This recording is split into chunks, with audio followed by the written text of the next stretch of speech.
Hey, welcome back to another installment of the Wide Right Podcast. I'm Manny Navarro, Miami Hurricanes beat writer, college football writer, recruiting, whatever it is the Athletic wants me to do, I do it for them. And it's Thursday night, November 30, around 8:30 p.m. And the man on the other side of the screen is Frank Tucker. You haven't seen him in a while, because I think I was looking it up. I think the last time we had you on here was like right after the Canes summer activities, like whenever they had that camp, right? What does Cristobal call it now? The Legends Camp. The Legends Camp, right? Because it's The always Legends Camp. rebranded with whatever new coach comes in, right? They always rebrand the thing.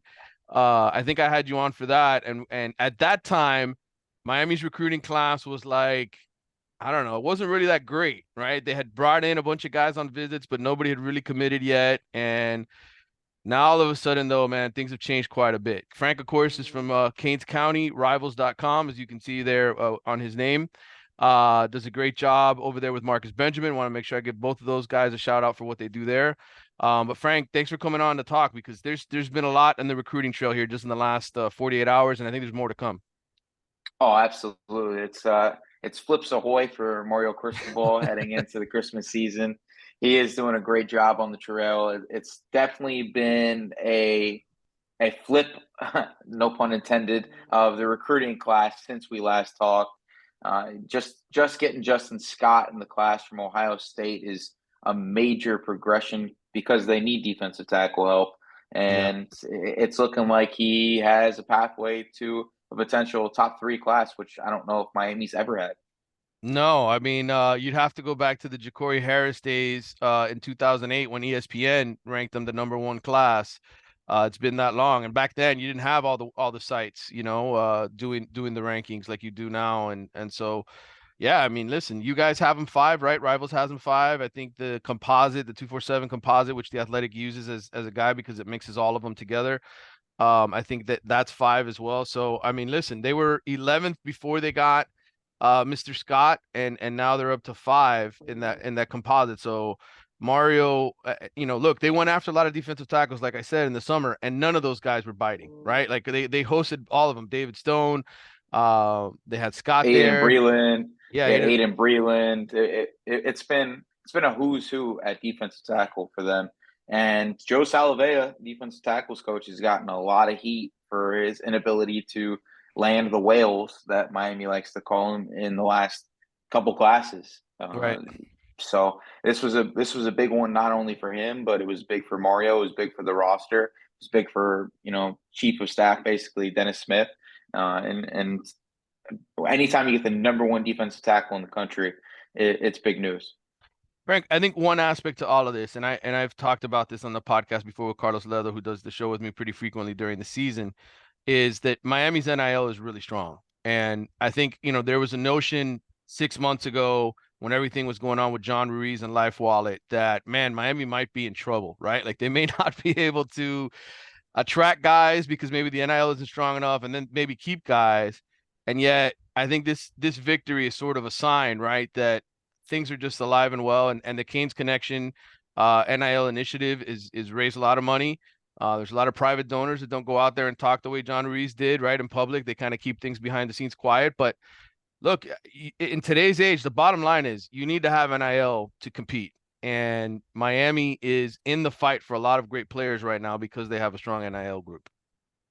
Yeah, there's a battle in college football brewing right now. You have the old school mentality of Alabama, which is surprising to hear, Georgia, which is surprising to hear, Michigan, Ohio State, teams like that. The traditional blue bloods of college football are trying to avoid paying prospects other than maybe quarterbacks right now coming into college football. There's kind of like this first year buffer year for those schools where they're not really paying those kids, and then they're readjusting and renegotiating contracts once they get to that too deep on the depth chart.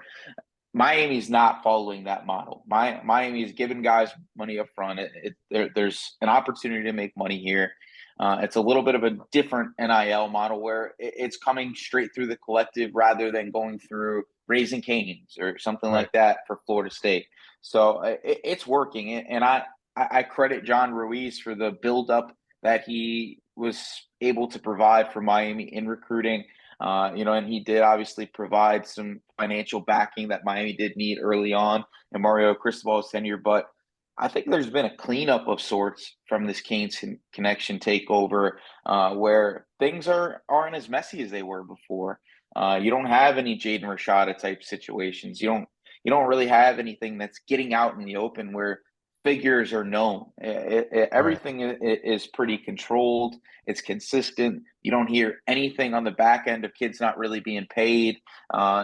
Everything is it's more like an NFL style salary cap paying model rather than a college football wild west way that it was early on in the Miami tenure. Yeah, it's controlled, it's organized, and the school's involved now, right? In the sense where they can have a direct relationship with the NIL initiative, whereas before, because of state laws being different, they couldn't get involved. So it was kind of the Wild West for Miami in that way because state laws had to change, and they finally did. And in that time, Miami got its act together. And one thing you brought up that I think is really interesting is the approach of what you said as far as paying the recruits, right, and not the established players, so to speak. I think this is the way you have to do it now in college football, right? Because and I think the way Mario is doing it in particular is what I wanted to talk about. They're they're going after elite linemen because in my mind those guys don't grow on trees, right? Like you have to kind of get them coming into college, whereas you could go into the transfer portal and find a receiver or find a quarterback or find a running back or find a tight end or a safety or cornerback. The best offensive and defensive linemen go to the same schools usually, right? The same three or four schools. And let's face it, Frank, if you're going to win a national championship, if you're going to line up and beat Georgia or beat Michigan or beat an Alabama, if you don't have the dudes up front, I don't care how many great receivers you have. Ohio State's sort of proven that, right? Like they've kind of gone through that gauntlet. Great receiver, great quarterback, but then when push comes to shove, they can't really beat those elite teams in the championship games. Um, I think Mario is building it the right way. And I think this investment into elite offensive linemen, they did it last year with Samson Okunlola and Francis Mauigoa. Those guys are making some good money. Now you look at Scott and some of these other defensive linemen they're going after. Those are the guys that got to pay to come here because that's the bottom line. Like you're not going to get those guys on the rebound. If they go to Ohio State or Alabama or Clemson or somewhere else, they're not going to leave those schools most of the time.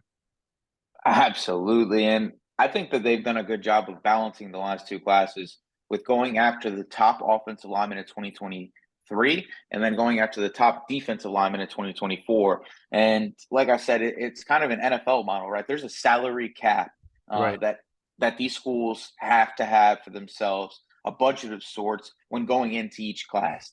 And Miami allocated that budget for the defensive line this year in a class that wasn't as strong on the offensive line.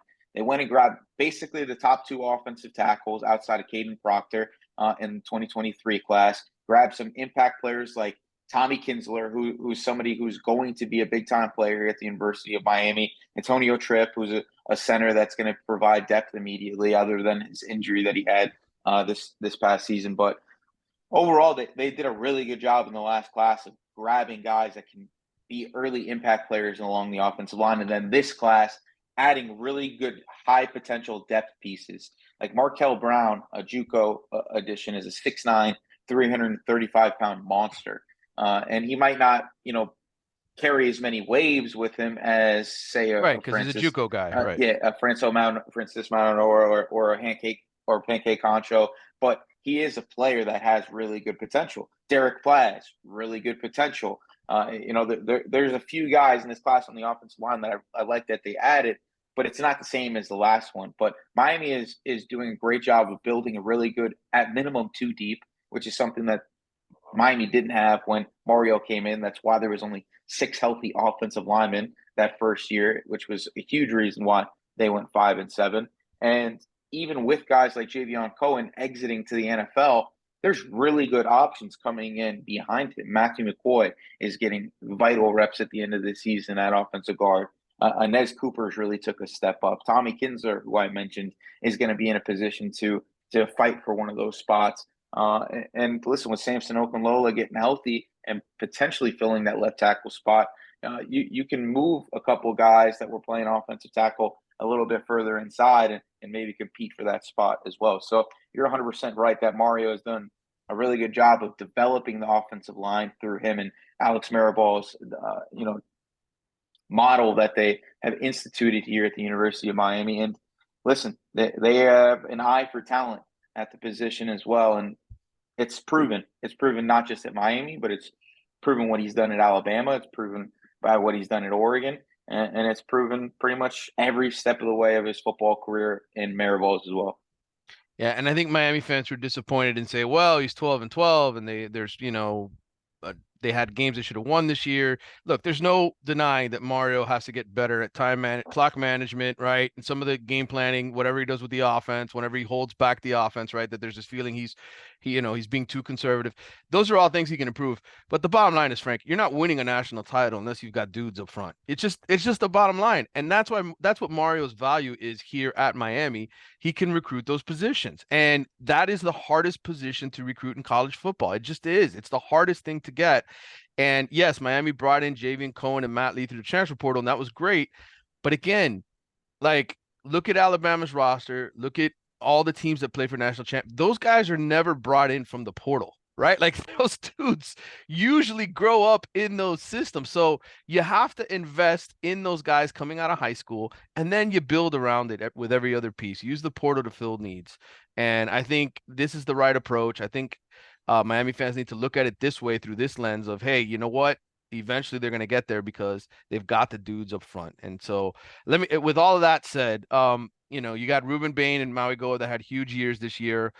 I want to give fans, I guess, sort of a feeling for Justin Scott as a prospect because three of the four top 100 recruits for Miami this past season all had an impact. Mark Fletcher, Maui Noah, Ruben Bain.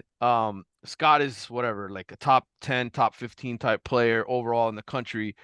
You've seen his film. What makes him special? It's the athletic traits, man. When you lose a Leonard Taylor to the NFL draft, and I know there were times where fans were kind of disappointed with Leonard Taylor from an Right. effort standpoint, you can never question his athletic abilities and when he does turn it on, his ability to take over games. And that's the same player that Justin Scott is. There's a reason that they were able to put Justin Scott at running back at his high school, and he was able to run for chunk touchdowns.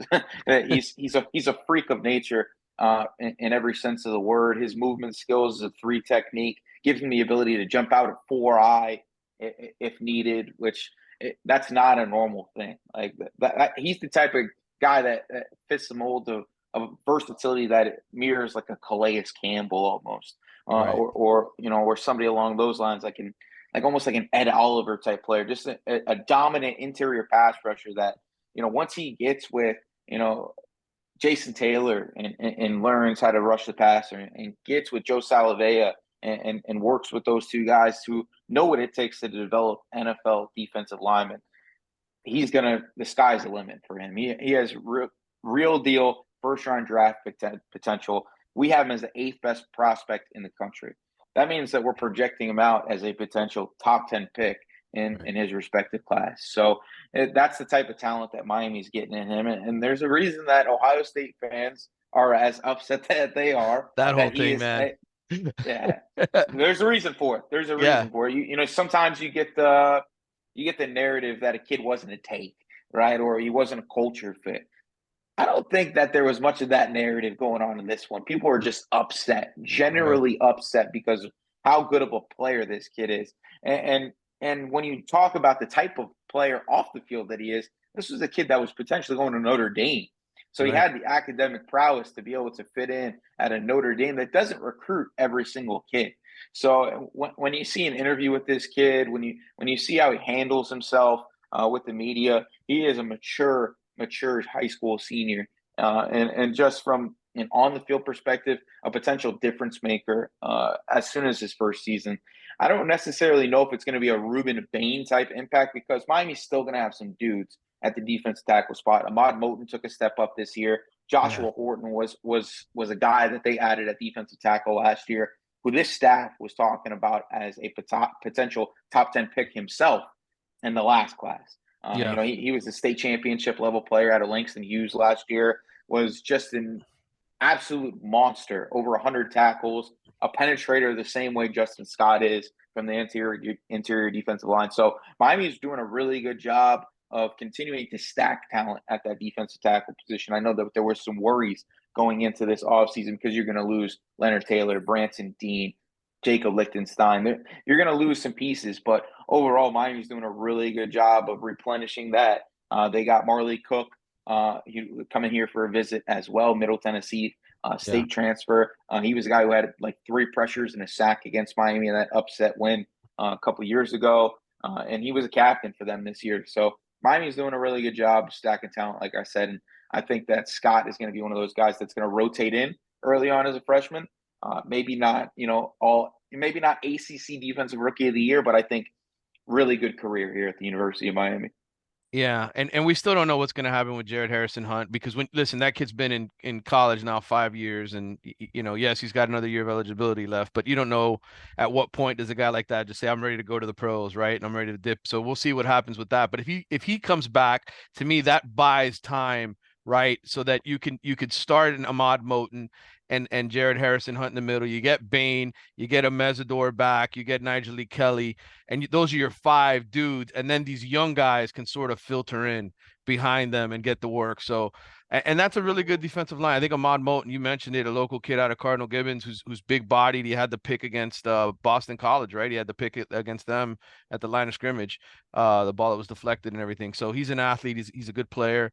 And let's face it, man, when Miami was great, I mean Russell Maryland, Jerome Brown, Warren Sapp, Lester Williams, Vince Wilfork. Like they had one of those dudes in the middle. And I'm not saying Leonard Taylor wasn't a good player here, but he didn't live up to that mark. Maybe this kid will.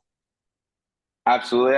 And listen, like I said, there are two very different kids, similar in regard to their physical abilities, but just two different kids. And I think that's what's going to serve Justin Scott coming to the University of Miami in a different way. And I think Leonard Taylor's a great kid. He's a South Florida kid. You and I have both, been around I him in some love way, Leonard shape, or Taylor as a form. Yeah, person. I mean, he's a good yeah, kid. yeah, Yeah. yeah. But there's when you watch Justin Scott play, there's not many plays that get taken off. There's the fact that this kid can go to the offensive side of the ball and make an impact on high school level. Not saying he's taking any carries at the University of Miami. That's going to be more Elijah Lofton's, Yeah. stick. But I think he's going to be a really good player. And listen, you said that Miami had a few guys, like 3 of their top 4 100 players in the last class that made an impact. It's going to happen here as well. Zaquan Patterson's going to come in, Yeah. and with James Williams likely going to the draft, and even if he doesn't, he's going to play more of a linebacker role next year at the University of Miami. And Cam Kinchin's leaving. I think Zaquan Patterson's going to play a huge role next year in that safety room, even if he doesn't start right away. Mm-hmm. JoJo Trader, Miami has 3 5-stars in this class. I think JoJo Trader is going to contribute right away at receiver. I know that all 3 guys are likely to return, but JoJo Trader, you and I both watched him, since he was at Monsignor Pace Yep. and at Miami Central, and he's a really good player that fits the mold to play either inside or out. So really good potential in this class for Miami with early contributors. And Lightfoot, Marquise Lightfoot, who's the other, elite defensive lineman, top 100 according to the composite. Him and Scott, both of them know each other from the Chicago area. So this is good where you get 2 guys essentially from the same neighborhood that come down together, and maybe they sort of, have that camaraderie. They're able to sort of feed off each other. I like when you're able to pair guys from different parts of the country together. So there's a little bit of a relationship there and familiarity. Yeah, and I saw some things on Twitter, people kind of complaining about like 60% of the roster is going to be guys that are from outside of South Florida, and that's not what we've seen typically from Miami over the years. Maybe that's a good thing, Yeah. right? Diversifying the talent, bringing some guys in. Like I saw Colby Young did an interview with Canes Connection, and they were saying like, what's one of the who's one person on the team you wouldn't give the aux cord to? And he was like, none of the Broward County guys. They just listen to their music too fast. But I think it's good that Miami's done a really good job of interjecting those guys from outside the area with the South Florida guys, and there's a mesh.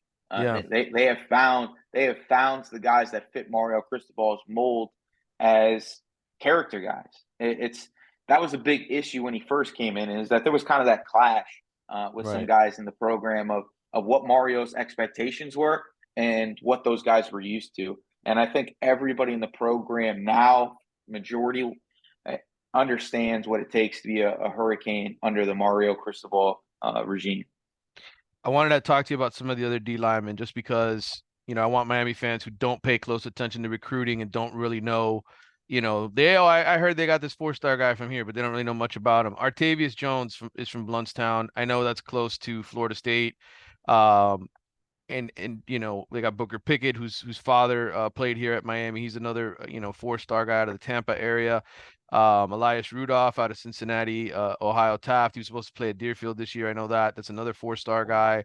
Talk about some of these defensive linemen, Frank, and which ones you like, and how do you think they fit in the future here? I think the most intriguing one that people haven't really talked about much is the other newest commit was Cole McConaughey. Yeah, He's a 6'3", 235-pound edge rusher who was like at like 19 or 20 sacks this year. Has the state record for sacks in a game in Alabama.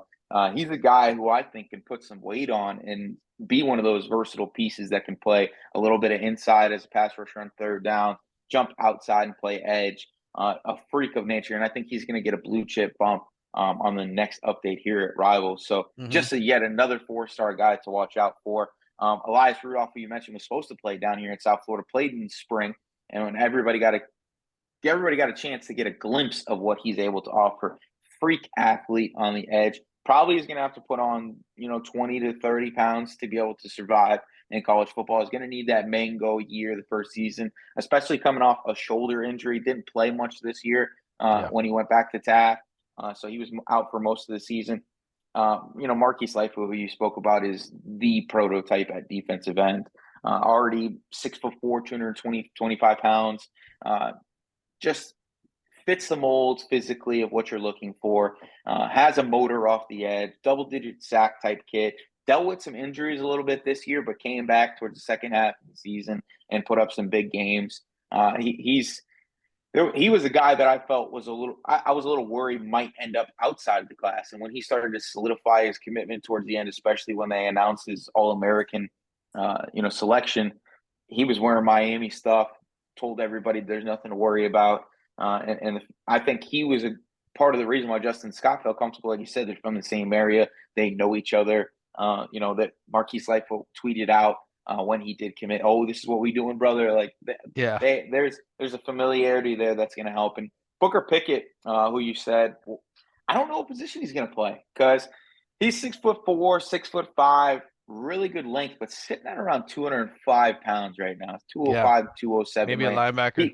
He could be an off-ball linebacker. Maybe play more like a Harold Perkins type role from LSU. If you ever watch his Yeah, tape, he's a guy that they can constantly bring from the second level with pressures, design pressures, and I think that he could provide some pass rush prowess. But he's a good athlete, and I think he could transition to being an off-ball linebacker. So we're going to see what happens there. He could fit at that jack spot, but he's going to have to add some weight. And I feel like if he plays that defensive end spot, we might end up looking at another Cyrus Moss type situation. And yeah, I don't think that's what they want to do with Booker Pickett. But he's a 70 sack kid like Reuben Bain.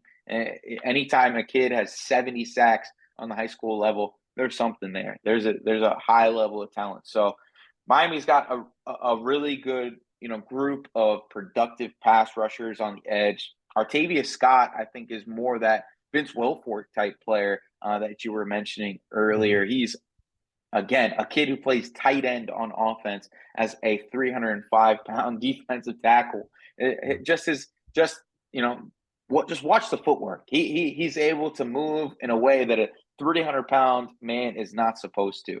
And he was a guy that I felt like everybody was a little bit worried about potentially flipping to Florida State. And I do think that that's still a situation to watch over the last few weeks of this cycle. I do feel confident that he sticks with this class just because of the momentum of where Miami is going. But it definitely helps to get a Justin Scott just because of the potential for Jones to end up somewhere else. But Jones is another kid, top 10 type player at the defensive tackle position, who's going to make a rise up into our rivals top 250, and just a really good player. I don't know if he's going to make as much of an impact his first year as Scott, but I do right. think he's a kid who could, in that second year, really develop as a one technique in this Lance Guidry defense. Yeah, defensive line was a huge focus, as you said, and they've loaded up. I think it's 6 to 7 guys, I guess, depending on ultimately what happens with Pickett. But they did get a couple linebackers. One of them that you know well, Vincent Shavers, right, from Miami Central, had played at Pace before, I think, if I'm not mistaken. That's where he was at. Yeah, Yeah, he was before that, he was at True Prep playing running back with yeah, that Brandon Ennis squad that won the Independent State Championship as a freshman. Transferred over to Pace, had a really good 2 years there, and finished it off at Miami Central this year. He actually played for DEF CON, and I've known Vince since he was a baby at Miramar Optimus mm-hmm, before going over to the Miami Gardens Ravens. He's part of that Purple Machine group under yeah, Coach Rod Mack. And listen, freak athlete. I do think he's going to need a mango year when he does get to the college level, just kind of learning to play true off-ball linebacker. More of a will linebacker type kid. Going to have to play a Wesley Vissaint type role, where they're just kind of moving him around, using him off the edge a little bit, doing some different things with them. Because if you just use him as a prototypical, Malanoa type role, it's not going to work for him. That's not the right, player that he is. Now, I think Cam Pruitt can be that guy. mm-hmm, And he's a guy that he's slim right now, probably around 200 pounds. But once he gets up to 220, 225 pounds, he's a high potential player who's probably going to be a depth guy very early on in his career. But later in his career, I think with his ability to just buy into the program, he has said a lot of things about, I've lost games in my high school career. I'm not worried if Miami loses a game. I like where this program is headed. So you need those program type guys, and that's what Cam Pruitt is. And he's a mm-hmm. guy that Coach Derek Nicholson loves with his high potential going forward.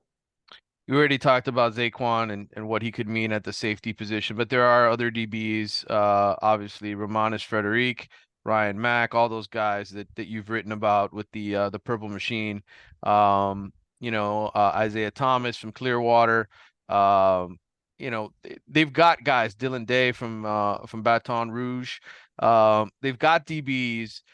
Can any of these guys start as a true freshman aside from Patterson in your mind, just in case, transfer portal hits us and we get some surprises? Because there's been those rumors out there about Damari Brown and his brother and what could happen there, right? So who knows? Mm-hmm. Yeah, I don't see any immediate impact guys at any with any of those. I think Ryan Mack is probably the most technically sound of that group. Okay, So he's probably the one quickest to see the field in regards to playing special teams and having the versatility to play either nickel, safety, or cornerback on the outside. He's done it at St. Thomas Aquinas, which is one of the top programs in the country. So I think he would probably be the one to see the field first. OJ Frederick is going to be a little bit of a project. He's been a guy who was a wide receiver, kick returner, athlete on defense at Deerfield Beach prior to transferring to St. Thomas Aquinas his senior year. But listen, 6'1", 175, 180 pounds with good speed is not something that you can teach. But you can teach the technique, and that's what Jamil Adai has done a really good job of doing since he's gotten to Miami. Isaiah Thomas is a little bit of a question mark right now. Basically, 2 years without playing football. right. Tore his ACL as a junior, was having a monster season before that injury happened.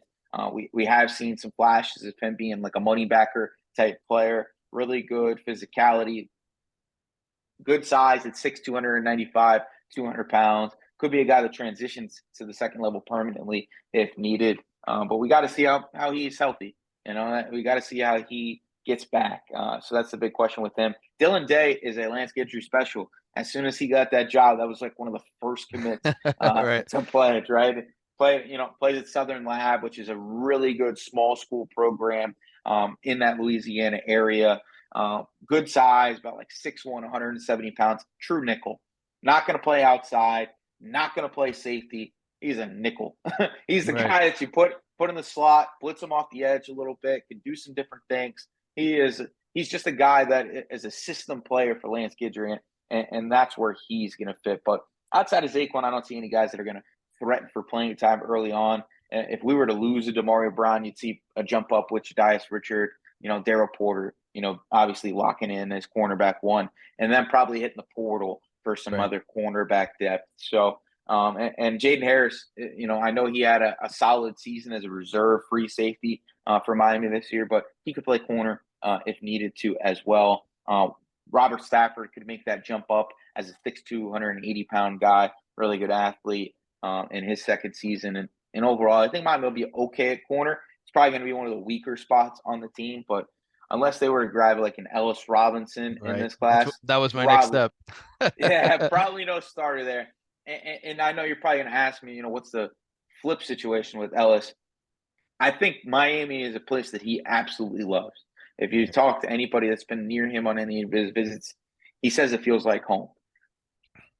Now, how do you flip from a team that is a two-time back-to-back defending national champions, where you have the potential to start as a true freshman? That's a hard ask. That's Yeah. a hard ask, especially when money isn't as much of a factor for that kid. He comes from the Northeast, both parents involved. They're extremely involved in his recruitment, and I don't think that NIL is as much of a factor in his recruitment as it is for some kids. So I think development is more the thing for him. I do think that him and Dye have grown into a good relationship. I think when DeMarcus Van Dyke left the program, it hurt a little bit because he had a really good relationship with the kid throughout his recruiting process. But overall, Georgia has just kind of been the school for him the whole entire way through. He's going to enroll early. Everything I've heard from people at IMG is that he is sticking with it. Obviously, it's something to watch since Justin Scott has flipped now. With Miami jumping into the top five, you might be able to Right. get some more people to bite. And I think that there's going to be some flips going on. I just don't think it's going to be him as one of them. Okay. Yeah, I was going to ask you about some other guys on the defensive side since we're going forward with defense. He's not committed, but Xavier Mincy from Daytona Beach mainland, another big tall DB that Miami's been heavily involved in along with Florida and Florida State. What's kind of latest with him and potentially ending up here? Yeah, it was a good visit when he did come down for the Louisville game. It was a loss, but I think he built a relationship further with Adai that was much needed because he Hmm. wants to play corner. I know a lot of people have pigeonholed him as a free safety Safety. type guy, uh, but that's not what he wants to play. Kid envisions himself as a corner with the ability to play safety, and at 6'2", 175, 180 pounds with good athleticism, I know that some of the other platforms have him as high as the number 2 cornerback in the country. We have him as top 40 guy at the position, a 4-star player. I think he makes a little bit of a rise up that in the next update, but really good player. If there was a corner that was going to come in and potentially play early, it would be him. That's the guy that him and Xavier Lucas are two guys that Jamil Adai and this staff have kind of envisioned as really good, high potential players, really good length because Miami is trying to put Damari Brown type guys into the defensive backfield with maybe even better speed. Like Xavier Right. Lucas is a guy who has track type speed. Xavier Mincy, when you watch him play, track type player. They want fast and they want long, which is the NFL model, and those two guys fit that. So if there was a flip, I think it's going to be either Mincy or Lucas. Lucas, I think, ends up sticking with Wisconsin. Mincy is interesting because Florida is just such a dumpster fire right now. Right. Fired their And I think, coaches. Yeah. yeah, they're fired. Their coach is Corey Raymond leaving that team. Uh, I think hurts their chances tremendously. Does that staff stick around? Are they doing another buyout type situation? They could because it has been a bad finish for Florida Right. this year. And even if they make it to next year, say they lose to Miami that first game, they could. Billy Napier could be given his walking papers as soon as the second game of the year. So I don't necessarily know if he goes to Florida. I know there's been some rumors that he's already been committed to a school. Right. When I talked to him, he said that was not the case, that he has not made a decision on where he wants to go, that he is going to be committed by early signing day, probably about a week before, but he has not made a decision on that just yet. He has talked about announcing at the All American game that he is committed to. So we might not even hear it on early signing day. So it's something to watch there. But I think Miami's in a really good place. I do think that there's going to have to be some figuring out number wise if they want to get Mincy in the class. Just like there would have to be if, say, they wanted to flip a Dylan Stewart on the defensive line. But Right. I don't think that would be an issue for them if they had to. Yeah, Dylan Stewart's been a hot name. Obviously, they went hard after David Stone as well. Um, Anything kicking there? I mean, I've heard multiple people say, "Oh, they're going to flip Dylan Stewart. It's going to happen. He's going to come here." What's your inkling on that? Yeah, I think we heard some of the same rumors with like Nicholas Harbor late in the Yeah, process last year, but South Carolina does a really good job with NIL the same way Miami does. It is closer to home for him. right. There's a lot of guys and coming in at the same position as him. I do think he likes Miami. I just they got to get him on campus, I think, before early signing day for there to be like that smoke to turn into fire for me. Right. I don't think he flips right now. I think South Carolina is going to do whatever they can to try to keep that kid in the class because he's a momentum type player. And does Miami want to put more eggs into that basket and maybe lose one of the guys That's at that true. defensive end spot? So that's something to consider as well. Like I said, that you can only add so many guys. You can only have Right. 85 Yeah. guys on scholarship, and if you add 31 players in the high school class, that limits what you can add in the transfer portal as well. So, I think it's going to be interesting to see how they maneuver that. I know Mario said in one of the latest press conferences that we're going to need 30 guys Yeah. in this high school class that are going to have to be ready to make an early impact. And I think that they hit that 30 number. Do they go over that? I don't think so. Okay. Um, well, that's one guy to look at on defense. Another one was the Adarius Hayes kid who's been committed to Florida. He's 6'4", 210 linebacker, edge rusher type. Another one of those guys. Where's the standing with that? Because obviously Florida's, like you said, they're a dumpster fire right now. Yeah, but I felt better about him before his last visit, Okay. and then he pretty much solidified things once again. Okay. And I think what he's been communicating to the Miami staff has been that he's open, but everything publicly has been that he's cemented into that class. And he's a weird situation, honestly, with the Darius Hayes, just because Okay. you get this interest to come to Miami, but then he's doing the Gator chop and everything on social media. So I would be more interested in seeing a Nick Rodriguez potential flip from Missouri than I would Right. in a Darius Hayes flip from Florida. Nick Rodriguez is a St. Thomas Aquinas kid. He had a really good senior year. Not like he wasn't a bad, not like he was a bad player before that. You Right. could Right. argue he's been the best defensive player in South Florida over the last 2 years. But I think with that St. Thomas connection and his relationship with Jason Taylor, that's something to watch for me, rather than a Darius Hayes who he's been a little bit all over the place in his recruitment. And I know that he's a really good player, 6'3", 6'4", nickname Hitman for a reason. Yeah. But it's like, how long are you going to kick those tires before you tell a kid we're good, with the Hollywoodness? Yeah. Yeah, absolutely.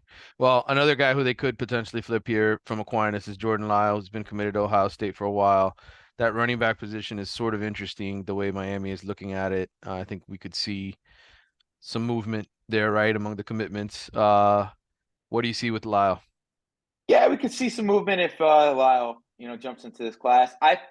I know that like 3.5 weeks ago, there was a lot of smoke with him committing to University of Miami. Then he had that 3-game skid, Right. and I think it turned him off a little bit. But now things are moving back in the direction of Miami momentum, and I think he wants to stay home. He's Chance Robinson is in his ear. Chance has been a vocal. I know that there's been him going, flirting with Ole Miss and flirting with Florida and flirting with Ohio State, but he's still been a vocal guy in this class, recruiting other pieces. His dad, James Robinson, is a huge Miami fan. He talks to a lot of the kids in the class as well. Yeah. And Jordan Lyle is one of those guys at St. Thomas Aquinas where Ryan Mack and OJ and Chance are telling him like, stay home. And this running back room has kind of opened up a little bit. Don Chaney leaves. That Right. he had the most carries on the team basically this year. So now you're looking at opportunity coming in. And does AJ Allen develop as a pass blocker, which is something that he struggled with at times this year? Does Chris Johnson continue to develop as a true running back? Right. They move him That's a to another question mark. position. Right. Yeah. So Jordan Lyle he's an NFL style back, right? Elite lower body, frame, filled out already. Looks like he's already in a college weight room, and his speed has developed in a way comparable to the top backs in the country. There's a reason that he's 1,000-yard back without hitting 100 carries at St. Thomas Aquinas last year, and pretty much the same thing once again this year. People just Yeah. melt off him when they try to tackle him. There's a reason he's a top 10 back, and Kevin Riley and him would be, in my opinion, the best duo in the 2024 class nationally. That's Those are two guys that if you bring them in, they're going to play early on in the process as a complement to Mark Fletcher.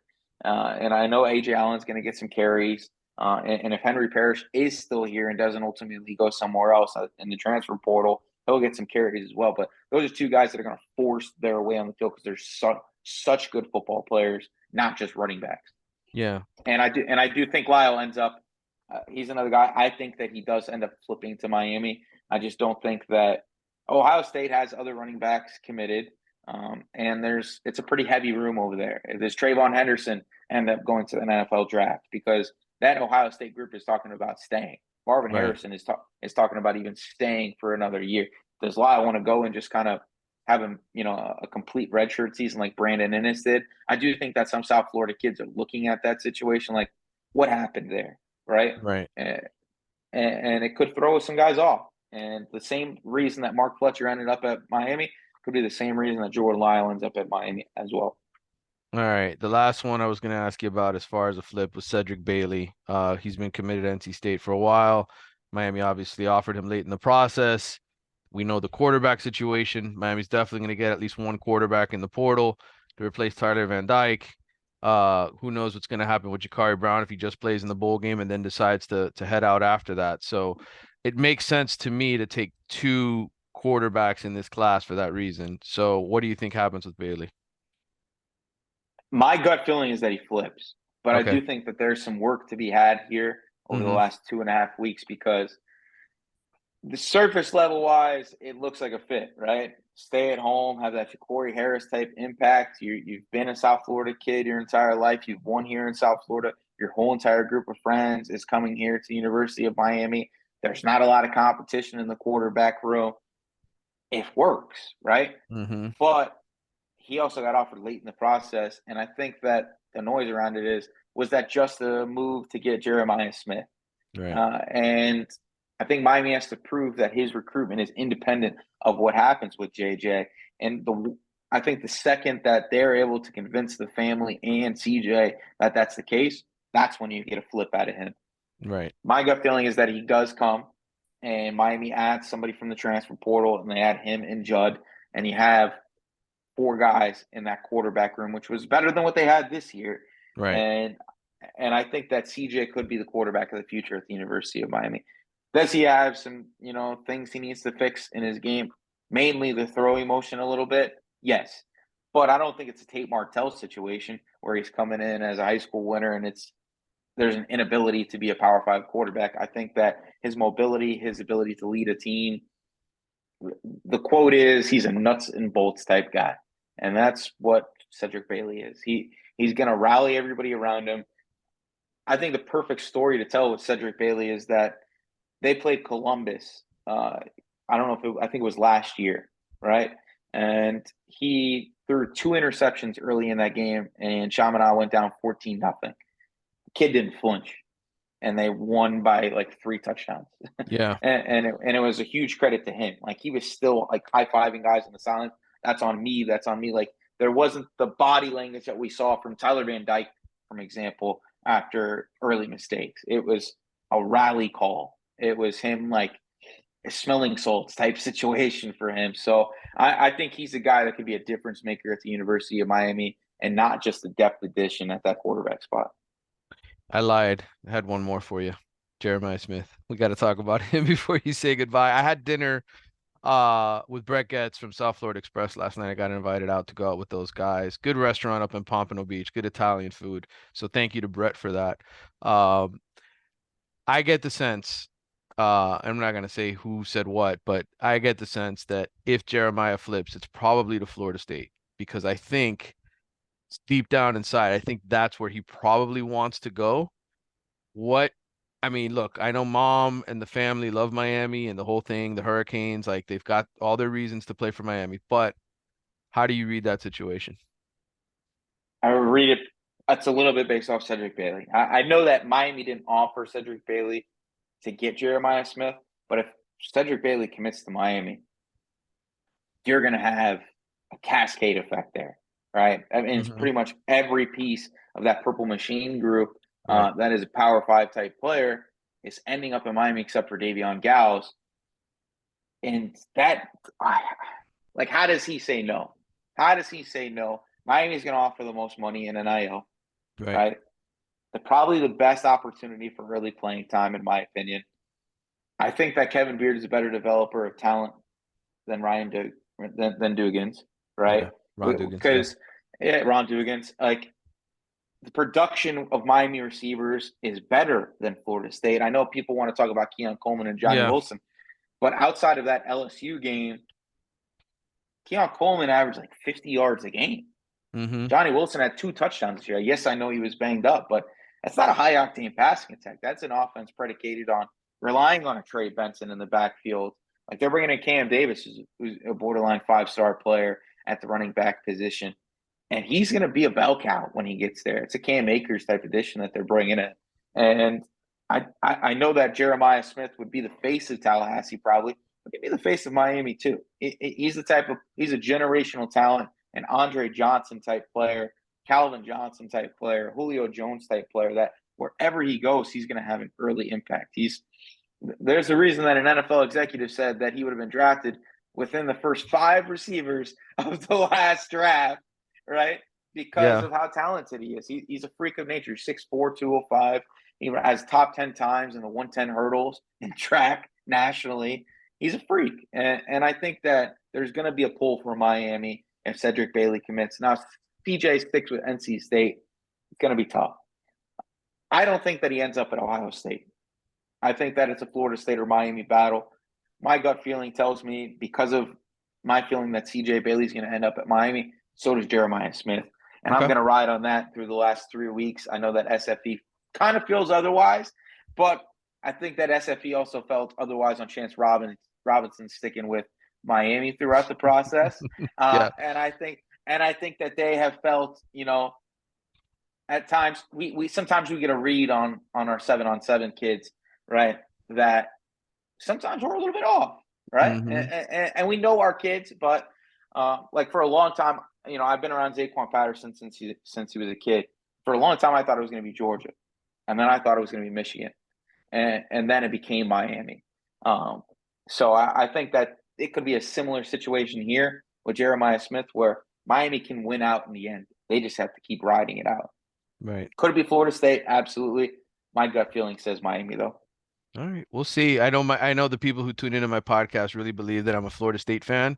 So if I had my Florida State hat with me, I would put it on just to kind of piss them off here at the end of the podcast, but I'm not going to do it, Frank. I'm not going to do it. Listen, man, I appreciate you coming on and doing this with me. Is there anything else we didn't talk about you think is pertinent? Any other guys that are in the peripheral here from Miami down the stretch, or did we cover them all? I think we covered it all. Listen, and anybody worrying about the quarterback position in the transfer portal, Miami's got this, guy. Miami's Yeah. got this. They're talking to top options. The Cam Ward rumors came out from Washington State. Miami's going to grab a top guy, whether it's a top young guy or it's a top 1-year guy. There's going to be an elite quarterback at the University of Miami next year, and I think that's going to be a huge reason why Miami's going to make that same jump Florida State did with Mike Norvell, where they went from, he was borderline fired to double-digit game winner, right? And I think the same thing's going to happen here. And I like what Miami's going to do in the transfer portal. Trust the process, guys. Trust the process. Yeah, there's a lot of guys that they're potentially in on. And you know what? If you look at this offense and you say to yourself, if you just get a quarterback in there who can protect the football, right, and doesn't throw interceptions, you're probably getting to 10 wins with this team And next year. maybe not trip over ghosts, in the pocket. Right? Like, it's just maybe move a little bit. If Yeah, there's 10 yards of grass, maybe he gets the 10 yards of grass. I think that Miami is going to be in a really good position next year based on who they get out of the portal quarterback, because the roster around that guy is going to be arguably the best in the conference. And I know I sound biased, but I think that with the right quarterback in place, Miami is the favorite in the ACC next year. yeah, I think they're certainly up there. I think depending on what Florida State does and who they're able to bring in via the portal, they'll be up there, and so will Clemson, because Clemson, all those kids at Clemson are sort of growing up. Although I've seen a couple of them enter the portal now, so we'll see what happens with the Yeah. Tigers. Louisville's got a lot that they're going to have to replenish, right, on that side. I'm flying up to Charlotte tomorrow to go cover the ACC championship game for the Athletic. I'll be up there to see both teams, but I've watched both of them in person and can tell you that, they did a great job. Both of those coaches did a great job with the portal, building those rosters through the portal. Florida State's finally getting around to doing it in recruiting, right? With this year's class, they've done a good job. Kudos to them. But Louisville, I think, is still in that process of they're going to have to attack the portal to kind of replenish what they have. So, but it'll be interesting to watch, Frank. The offseason will be very, very interesting. Make sure you check out Frank Tucker, Marcus Benjamin over at Canes County Rivals affiliate. They do a great job. You guys have your own podcast, lots of stories up. You cover the Canes pretty intensely over there. We try, man. We try. We're trying to keep up with the Joneses, as they say, right? And Hmm. listen, if you guys want to check us out, we do have a promo code that you guys can take advantage of right now. It's Miami 30. First 30 days for free at Canes County. We're hitting the message board really hard with inside information on what's going on in the transfer portal. We do have a transfer portal tracker letting you know what talent is available for Miami that would be a good fit, with small breakdowns, of what they could provide. And listen, we're always we're competing. We're competing with when those commits are happening. We're pretty early on with dropping our articles and that, so you guys can get a really good idea of what's going on in the recruiting landscape. I'm at a game every single week in high school, and we're on the ground floor with these kids. So check us out. All right, you heard him. Make sure you do it. Frank, thanks for coming on. For those of you, make sure you like and subscribe to the Wide Right podcast. If you're watching us on YouTube, if you're listening via the audio form, make sure you follow us there as well. Frank, great job, man. Appreciate it. We'll talk again soon. Thanks, Manny.